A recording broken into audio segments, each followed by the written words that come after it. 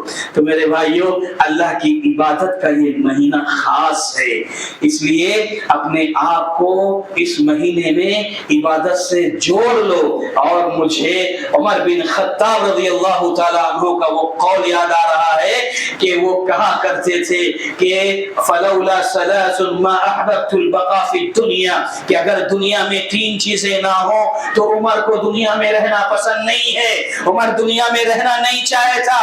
اور وہ ایک چیز کیا؟ مکابدۃ اللیل، راتوں میں جاگ کر قیام کر کے، تہجد پڑھ کے، قیام اللیل کر کے، لمبا لمبا قیام کر کے اگر اپنے آپ کو تھکا دینا، یہ دنیا میں اگر عمر کی زندگی میں نہیں تو عمر کو دنیا میں رہنا پسند نہیں۔ میرے بھائیوں، 11 مہینے اپنے آپ کو بزنس میں، کاروبار میں، جاب میں تھکاتے ہو نا، لوکل ٹرینوں کے دھکے کھاتے ہو، پریشان ہوتے ہو، تھکتے ہو، شام میں جب گھر آتے ہو تو ایسے تھکتے ہو کہ بیوی بچوں سے بات کرنے کا بھی وقت نہیں ملتا ہے، بستر پر چل لیتے، نیند آ گئی۔ اس سے کہیں زیادہ اس مہینے میں اپنے آپ کو تھکاؤ، اس لیے قیام کے دوران اللہ کے لیے کھڑے ہو کر کے تھکاؤ اپنے آپ کو۔ ہے کوئی اس دنیا میں یا ہمارے اپنے بیچ میں جو یہ کہہ سکے دعوے کے ساتھ کہ جس طرح میں کاروبار میں، بزنس میں اپنے آپ کو تھکاتا ہوں، میں نے رب کے لیے اپنے آپ کو تھکایا ہے؟ میں نے کبھی لمبا لمبا قیام کر کے اپنے آپ کو تھکایا ہے؟ کبھی ایسا کوئی کہہ سکتا ہے؟ نہیں کہہ سکتا۔ اگر کہہ سکتا ہے تو بہت بڑی بات ہے۔ تو میرے بھائیوں، یہ ایک پیغام ہے آج